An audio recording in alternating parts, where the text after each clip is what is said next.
السلام علیکم ورحمۃ اللہ وبرکاتہ۔ الحمد للہ نحمده ونستعینه ونستغفره ونؤمن به ونتوکل علیہ۔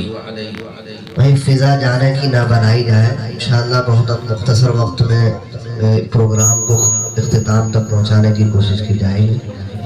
ونعوذ باللہ من شرور انفسنا ومن سیئات اعمالنا، من يهده الله فلا مضل له ومن يضلله فلا هادي له، ونشهد ان لا اله الا الله وحده لا شريك له، ونشهد ان سيدنا ومولانا محمدا عبده ورسوله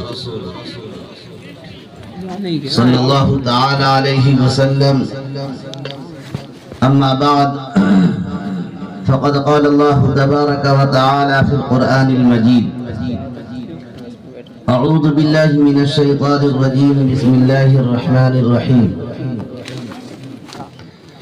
اقرأ باسم ربك الذي خلق، خلق الإنسان من علق، اقرأ وربك الأكرم الذي علم بالقلم، علم الإنسان ما لم يعلم، صدق اللہ العظیم۔ قال النبی صلی اللہ تعالی علیہ وسلم: ان الذي ليس في جوفه شيء من القرآن كالبيت الخرب، او كما قال علیہ الصلاة والسلام۔ معزز سامعین،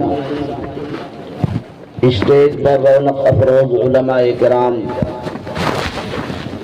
اور دور دراز سے تشریف لائے ہوئے مہمانان اعظام، پردہ نشین خواتین، ماں و بہنوں، جیسا کہ معلوم ہے کہ آج کا یہ جلسہ یہاں چلنے والے مکتب اور مدرسے پر جو یہاں کے معلمین نے محنت کی ہے، مدرسین نے جو بچوں کو کچھ ان پر اپنی توجہات صرف کی ہیں، اسی کا مظاہرہ بچوں کی دل نوازی، دل جوئی اور کیا ہو رہا ہے، یہ مدارس و مکاتب میں کیا کیا جاتا ہے، اس کو منظر عام پہ لانے کی نسبت پر ہے۔ عزیزان محترم، یہ بات بالکل حقیقت ہے، روز روشن کی طرح آیا ہے کہ ہماری ہدایت کے لیے جس طرح امام الانبیاء تاجدار مدینہ احمد مصطفیٰ محمد مصطفیٰ صلی اللہ تعالی علیہ وسلم کی تعلیمات اور آپ کی سیرت پہ چلنا ضروری ہے، اسی طرح ہمیں ہدایت کے لیے اللہ کی کتاب قرآن مقدس کو بھی سینے سے لگانا ضروری ہے۔ ہم بغیر ان دو نعمتوں کے صحیح راہ پر نہیں چل سکتے، ہم ہدایت کی راہ نہیں پا سکتے۔ ہدایت کی راہ پانے کے لیے ضروری ہے کہ اللہ کی آخری کتاب قرآن مقدس سے ہماری وابستگی ہو اور ہمارا جینا اور مرنا، اٹھنا اور بیٹھنا یہ جناب محمد رسول اللہ صلی اللہ تعالی وسلم کی تعلیمات کے مطابق۔ یہ قرآن جناب محمد رسول اللہ صلی اللہ تعالی وسلم پر اللہ کی طرف سے نازل ہوا ہے، اور اس کی سند بڑی عالی ہے، اس کا سلسلہ بہت نورانی ہے۔ اس قرآن کے بارے میں ذرہ برابر بھی شک و شبہ کرنے کی گنجائش نہیں ہے۔ خود رب کریم نے فرمایا ہے کہ الف لام میم ذالک الکتاب لا ریب فیہ، کہ یہ وہ کتاب ہے کہ جس کے بارے میں ذرہ برابر بھی شک و شبہ کی گنجائش نہیں ہے۔ ہدی للمتقین، اور یہ کتاب متقیوں کے لیے ہدایت ہے۔ متقی کون ہے؟ متقی کے صفات کیا ہوتے ہیں؟ اللہ نے خود بیان فرمایا ہے، ھدی للمتقین الذین یؤمنون بالغیب، یعنی متقی وہ ہیں جو غیب پر ایمان رکھتے ہیں، اللہ کی ذات پر ایمان رکھتے ہیں، یوم آخرت پر ایمان رکھتے ہیں، جنت اور جہنم کے حق ہونے پر ایمان رکھتے ہیں، فرشتوں پر ایمان رکھتے ہیں، اور یوم جزا پر بھی ایمان رکھتے ہیں۔ اگر یہ چیز نہیں ہے تو متقی نہیں ہو سکتا۔ متقی بننے کی پہلی صفت، پہلی کڑی یہ ہے کہ وہ ایمان بالغیب رکھتا ہے۔ اگر وہ غیب پر ایمان نہیں رکھتا، یعنی سادے الفاظ میں کہو کہ اللہ اور اس کے رسول پر ایمان نہیں لاتا، تو وہ کتنے اچھے اعمال کر رہا ہو، کتنی انسانیت کے نفع کی باتیں اور کام کر رہا ہو، وہ قرآن کی اصطلاح میں متقی نہیں بن سکتا۔ یہ متقی یہ اللہ کی ایک بڑی نعمت ہے، اور متقیوں کے لیے اللہ نے بڑے انعامات کے وعدے کیے۔ ان المتقین فی جنات و عیون، بھئی متقیوں کے لیے اللہ نے فرمایا کہ ان المتقین فی جنات و عیون، یہ متقی لوگ تو جنت میں ہوں گے، یعنی جہاں چشمے بہ رہے ہوں گے، دودھ کے چشمے ہوں گے، شہد کے ہوں گے، شرابن طہورا کے ہوں گے، اور جس کے نیچے سے نہریں جاری ہوں گی، اور وہ جنت ہوگی کہ مالا عین رأت، کہ نہ تو کسی انسان کی آنکھوں نے اس کو دیکھا ہوگا، ولا اذن سمعت، اور نہ کسی انسان کے کانوں نے اس جنت کی خوبیوں کے بارے میں کبھی سنا ہوگا، ولا خطر علی قلب بشر، اور نہ کسی انسان کے دل میں اس کا تصور کبھی گزرا ہوگا۔ وہ جنت اللہ تبارک و تعالی متقیوں کے لیے وعدہ کرتا ہے۔ تو فرمایا کہ متقی ہونے کے لیے پہلی بات جو ضروری ہے کہ وہ ایمان بالغیب رکھتا ہے۔ الذین یؤمنون بالغیب ویقیمون الصلاۃ، نماز قائم کرتا ہے۔ بغیر نماز قائم کیے وہ متقی نہیں ہو سکتا۔ بغیر نماز کو اپنی زندگیوں میں اتارے بغیر وہ اللہ والا نہیں بن سکتا۔ وہ مسلمانوں کی فہرست میں شمار تو کیا جا سکتا ہے، وہ ہماری مردم شماری میں اس کے تذکرہ تو ہے کہ مسلمان ہے، لیکن وہ متقی نہیں ہو سکتا جب تک کہ نماز اس کی زندگیوں میں نہیں ہو۔ الذین یؤمنون بالغیب ویقیمون الصلاۃ ومما رزقناہم ینفقون، اور جو کچھ اللہ نے انہیں دیا ہے، جو ہم نے انہیں رزق و مال و متاع کی شکل میں دیا ہے، اور ان کی ضرورت حاجت اصلیہ سے بچا ہوا ہے، اس کا حق ادا نہیں کرتے، یعنی اپنے مال میں سے کچھ خرچ نہیں کرتے، اللہ کے راہ میں نہیں دیتے، اللہ کو قرض حسن نہیں دیتے۔ اللہ تبارک و تعالیٰ اس خرچ کرنے کو کیا کہتا ہے؟ وَأَقْرِضُوا اللَّهَ قَرْضًا حَسَنًا، یعنی یہ جو ہم اپنے ہی لوگوں کی ضرورتوں کو اللہ کے دیے ہوئے مال میں سے زکوٰۃ کی شکل میں دیتے ہیں، اللہ تبارک و تعالیٰ اس کو اپنے لیے قرض قرار دیتا ہے۔ یعنی کیا معنی یہ کہ جس طرح آپ قرض دے کر کے اس بات پر قوی امید کرتے ہیں کہ میں اپنا قرض اس سے وصول کر لوں گا، جو وعدہ ہے اس وعدے پہ مجھے ملے گا، اس سے کہیں زیادہ عقیدہ رکھو، اس سے کہیں زیادہ اطمینان رکھو کہ جو کچھ بھی ہم اللہ کے راستے میں خرچ کریں گے، اللہ تبارک و تعالیٰ اس کا کئی گنا بڑھا کر کے ہمیں اس کا اجر و ثواب دے۔ وَأَقْرِضُوا اللَّهَ قَرْضًا حَسَنًا، اللہ کو تم قرض حسن دو، یعنی اس کے دیے ہوئے مال میں سے کچھ خرچ کرنا، جو حق ہے اس حق کے طور پہ اس مال کو خرچ کرو۔ جو ایسا کرتا ہے وہ متقی ہے، جو نماز کی ادائیگی کرتا ہے وہ متقی ہے، جو ایمان بالغیب رکھتا ہے وہ متقی ہے، جو زکوٰۃ کی ادائیگی کرتا ہے وہ متقی ہے۔ یعنی جتنے اللہ نے ارکان ہم پر نازل کیے، جو ارکان ہم پر آتے ہیں سب کی پاسداری کرتا ہے، سب کی ادائیگی کرتا ہے، وہ لوگ ہیں متقی۔ عزیزان ملت اسلامیہ، میں نے خطبے کے دوران آپ کے سامنے قرآن مقدس کی 5 آیتیں میں نے تلاوت کی ہیں۔ یہ اللہ تبارک و تعالیٰ کی طرف سے پورے قرآن کے حصے میں سے اس دنیا میں نازل ہونے میں سب سے پہلے نازل ہونے والی یہی 5 آیتیں،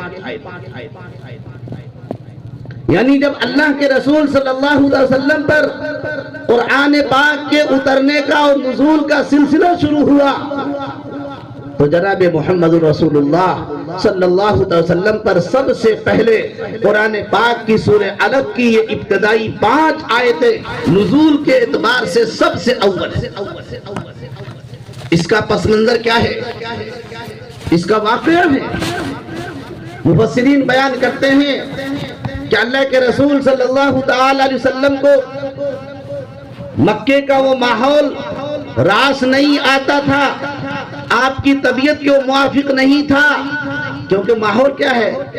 ماحول یہ تھا کہ لوگ برہنہ طواف کر رہے ہیں، بیت اللہ کا طواف برہنہ کر رہے ہیں، بغیر کپڑوں کے طواف کیا جا رہا ہے، شرک کے کفر کے اعمال و افعال کیے جا رہے ہیں،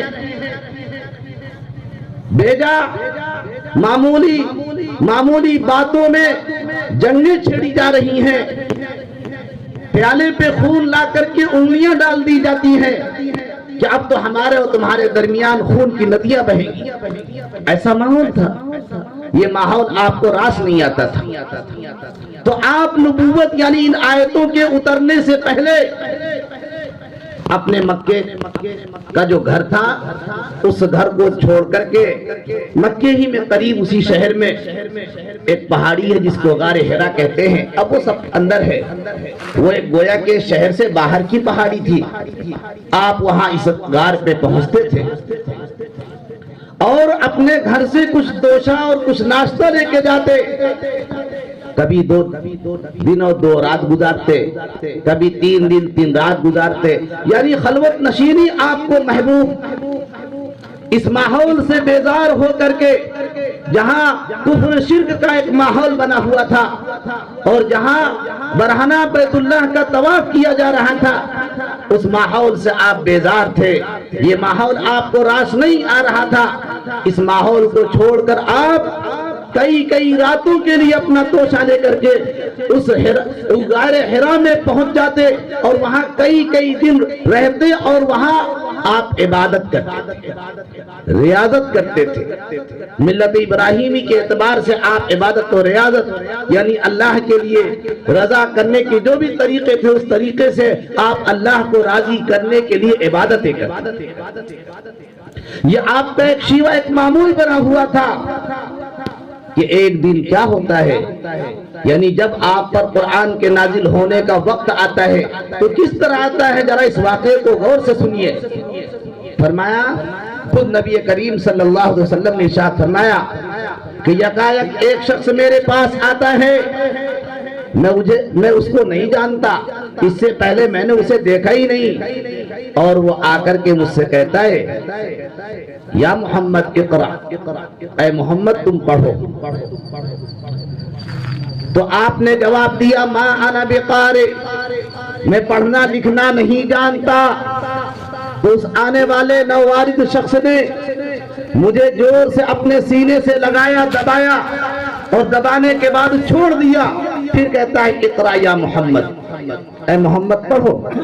آپ نے پھر وہی جواب دیا، 3 مرتبہ اس طریقے سے ہوا، اس کے بعد خود وہ آنے والا پڑھ کر کے سناتا ہے اقرا بسم ربک الذی خلق، پڑھیے اس رب کے نام سے جس نے پیدا کیا، ہمیں بھی پیدا کیا، آپ کو بھی پیدا کیا، ہم سے پہلوں کو بھی پیدا کیا، ہم سے بعد والوں کو بھی پیدا کرے گا، ساری کائنات کو جس رب نے سجایا ہے ساری کائنات کا جو تنے تنہا خالق و مالک ہے، اس خالق و مالک کے نام سے پڑھو۔ وہی پڑھنا بابرکت ہے، وہی پڑھنا اصل میں پڑھنا ہے جس پڑھنے میں رب کا نام ہو، اور جہاں رب کا نام نہیں وہ پڑھنا نہیں ہے، وہ کچھ اور ہے۔ ہم ہر ایک کو پڑھنا کہتے ہیں، ہر ایک کو تعلیم کہتے ہیں، نہیں، تعلیم تو وہ ہے کہ جس تعلیم میں اللہ کا نام ہو۔ جس تعلیم میں اللہ کا نام نہیں ہے وہ تعلیم نہیں ہے، صنعت، وہ تعلیم نہیں ہے، فن ہے، وہ تعلیم نہیں ہے، وہ اس کا کرتب ہے۔ اصل تعلیم تو وہ ہے کہ جس تعلیم میں اللہ کا نام ہو۔ اقرأ بسم ربک الذی خلق، ارے پڑھو اس رب کے نام سے کہ جس نے پیدا کیا ہے ساری مخلوق کو۔ اقرأ وربک الاکرم الذی علم بالقلم،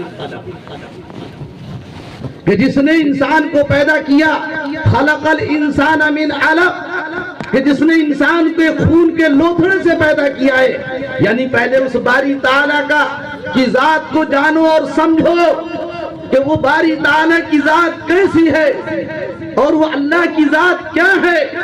اس کی قدرت کو جانو، اس کی یکتائیت کو جانو، اس کی مشیت کو جانو اور اس کی ذات کو جانو، تب تم جانو گے کہ وہ رب کتنا برکت والا ہے، وہ رب کتنا اعلیٰ ہے، وہ رب کتنی صفاتوں کا حامل ہے۔ جب اس کی اہمیت ہوگی، جب اس کی قدر دل میں ہوگی، پھر کہا جائے گا کہ اسی رب کے نام سے پڑھو، پھر تمہیں اس رب سے تمہارا تعلق جڑا۔ خلق الانسان من علق، کہ جس نے انسان کو خون کے لوتھڑے سے بنایا۔ ہم انسانوں کو یہ نورانی شکل جو ملی ہے، ہم اولین اس کی اصل کی طرف جائیں کہ ہم پہلے کیا تھے۔ یہ اتنی اچھی شکلیں ہمیں اللہ نے دے دی کہ جس شکل کی خود قرآن نے تعریف فرمائی ہے، یہ شکل ہمیں ملی، لیکن ہماری شکل کے ملنے سے پہلے ہماری حیثیت کیا ہے؟ فرمایا کہ اقرأ وربک الاکرم الذی علم بالقلم، ارے بھائی اس رب کے نام سے پڑھو جو بڑا مکرم ہے، وہ رب کو یاد کرو، اس رب کو جانو جو بڑی کرامتوں والا ہے، جو بڑے اعزاز والا ہے، جس نے قلم کو ذریعہ بنایا علم کے سیکھنے۔ الذی علم بالقلم، یعنی عام طور پہ قلم سے لکھی ہوئی عبارتوں کو پڑھایا جاتا ہے، تو وہ عام طور پہ تو یہی ہے، لیکن میرا رب اس پر بھی قادر ہے کہ ایک نبی امی جس نے 40 سال تک لکھنا پڑھنا نہیں سیکھا، نہ جانتا تھا، خود کہہ رہا ہے ما انا بقارئ، ما انا بقارئ، میں پڑھنا نہیں جانتا، تو جس طرح عام جو دنیا کا ایک دستور ہے، جو دنیا دارالسبب ہونے کے اعتبار سے جو یہاں ذریعہ اور جو اللہ کی سنت جاری ہے کہ ذریعہ تو یہ ہے کہ قلم اور عبارتوں سے پڑھایا جاتا ہے، لیکن وہ اپنی قدرت کا مظاہرہ کرتے ہوئے اس شخص کو بھی پڑھانے پر قادر ہے جس نے 40 سال کی زندگی میں کبھی قلم تو کو اٹھایا نہیں اور کبھی کی زبان سے کوئی چیز پڑھی اور یاد کی نہیں۔ یہ قدرت کا مظاہرہ ہے کہ علم الانسان ما لم یعلم، وہ رب کہ جس نے انسان کو وہ علوم اور وہ معلومات اور وہ علم دیے کہ جو اس سے پہلے انسان نہیں جانتا۔ انسان کو اللہ نے کتنے علوم دے دیے، کیا پیدا ہوتے ہی اسے سب معلوم تھا؟ یہ سب علوم کس نے دیے؟ اللہ نے دیے۔ بلکہ اور آگے بڑھ کر کے بات کریں تو اللہ پیدا ہوتے ہی علم دے دیتا ہے۔ کیسے دیتا ہے؟ یہ چھوٹا سا بچہ ہے، نومولود ہے، بتائیے اس کو کس نے علم دیا ہے کہ ماں کے چھاتی سے دودھ اس طرح پیا جاتا ہے؟ ماں کی چھاتی سے دودھ پینے کا طریقہ اور علم اسی رب کی کار فرمائی ہے، اسی رب کی نوازش ہے کہ ایک نومولود بچہ جو رونے کے علاوہ کچھ نہیں جانتا، لیکن جب بھوک لگتی ہے تو اپنی غذا حاصل کرنے کے لیے اپنی ماں کی چھاتی سے کس طرح وہ اپنے ہونٹوں کو ہلا کر کے اپنی غذا کو حاصل کر لیتا ہے، یہ بھی تو وہی ہے کہ علم الانسان ما لم یعلم۔ انسان کو تو وہ علم دیے جو انسان نہیں جانتا تھا. آج کی یہ سائنس، آج کی یہ ٹیکنالوجی، یہ کیا ہے؟ اگر انسان کہہ رہی یہ ہمارا ذہن ہے تو پھر 1400 سال پہلے یا اس سے پہلے جو لوگ تھے ان کا ذہن باوجود ہے کہ ہم سے بہت اعلیٰ درجے کے ذہین تھے لیکن یہاں تک کیوں نہیں پہنچے؟ یہ سب اللہ کی طرف سے انسان کو وہ علوم و فنون عطا کیے کہ جو انسان نہیں جانتا. یہ آیت کریمہ نازل ہو گئی، جناب محمد رسول اللہ صلی اللہ علیہ وسلم پر اللہ کا کلام اتر آیا. یہ 5 آیتوں کے ساتھ ابتدا ہو گئی. یہ اللہ کا وہ کلام ہے کہ خود اللہ نے فرمایا ہے کہ لو انزلنا هذا القرآن على جبل لرأيته خاشعا متصدعا. یہ تو وہ قرآن ہے کہ اگر ہم اسے پہاڑ پر بھی نازل کرتے تو پہاڑ بھی اس کے وزن سے اور اس کی خشیت سے اور اس کی برکت سے، اس کی حیبت سے ذرہ ذرہ ہو جاتا. معمولی کلام نہیں ہے یہ قرآن، رب العالمین کا کلام ہے. اس کو اسی طرح ہی فضیلت حاصل ہے جس طرح رب العالمین کو ساری کائنات پر فضیلت حاصل ہے، کیونکہ قرآن اللہ کا کلام ہے اور کلام اللہ کی صفات ہے. تو جس طرح ذات کے اعتبار سے اللہ کا کوئی ثانی نہیں، ایسے ہی صفات کے اعتبار سے بھی اللہ کا کوئی ثانی نہیں. ذات و صفات کے اعتبار سے وہ یکتا ہے. کلام کتاب اللہ، قرآن مقدس اللہ کا یہ کلام ہے. تو جس طرح اللہ کی ذات کو ساری کائنات پر فضیلت حاصل ہے، اسی طرح اللہ کے کلام کو ساری کتابوں پر، کائنات کی ساری چیزوں پر فضیلت حاصل ہے. اگر یہ قرآن پہاڑ پہ نازل ہوتا لَرَأَيْتَهُ خَاشِعًا مُتَصَدِّعًا، اس کو آپ ڈرتا ہوا ریزہ ریزہ پاتے. آگے فرمایا کہ اِنَّا عَرَضْنَا الْأَمَانَةَ عَلَى السَّمَاوَاتِ وَالْأَرْضِ وَالْجِبَالِ. ہم نے اس امانت کو، یعنی بار امانت کو، اللہ کی اس امانت کو ہم نے زمین پر، آسمانوں پر، پہاڑوں پر، سب پر پیش کیا ہے کہ ہم تم پر اپنی امانت دینا چاہتے ہیں، قرآن نازل کرنا چاہتے ہیں. سب نے انکار کر دیا. اِنَّا عَرَضْنَا الْأَمَانَةَ عَلَى السَّمَاوَاتِ وَالْأَرْضِ وَالْجِبَالِ. یہ انسانوں سے کتنے مضبوط ہیں، پہاڑ بھی انسان سے مضبوط، آسمان بھی انسانوں سے مضبوط، یہ ساری مخلوق انسانوں سے مضبوط ہے. اللہ نے سب پر پیش کیا کہ میری امانت کا بار اٹھاؤ، میری امانت کا بار اٹھاؤ. یہ آسمان نے انکار کیا، زمین نے انکار کیا، سب نے انکار کیا. اِنَّا عَرَضْنَا الْأَمَانَةَ عَلَى السَّمَاوَاتِ وَالْأَرْضِ وَالْجِبَالِ فَأَبَيْنَ أَن يَحْمِلْنَهَا وَأَشْفَقْنَ مِنْهَا. اس سے ڈر گئے لیکن وَحَمَلَهَا الْإِنسَانُ. اس نے اٹھایا، انسان نے اٹھایا. سب سے پہلے اللہ کی وحی